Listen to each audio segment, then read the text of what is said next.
The first step is a feasibility study.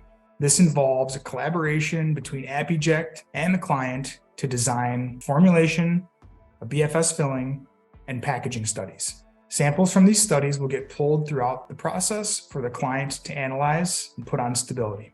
Ultimately, the success of this feasibility study will provide a high level of confidence to proceed to the next stage of drug development.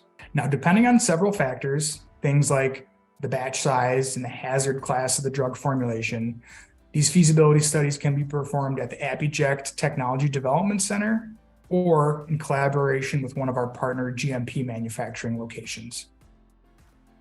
Yes, but first we need to unpack this to explain why BFS works. Take, for example, a vaccine that you've seen in the news that requires ultra-low temperature storage. This product was not always at ultra-low temperatures.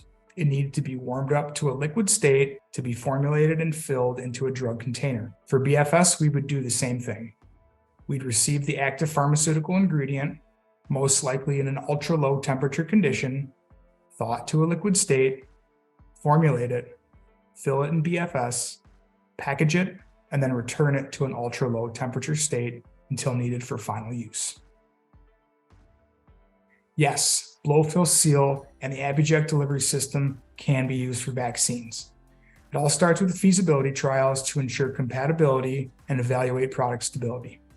From there, a client would proceed with the typical steps in vaccine development to get their product cleared with regulators.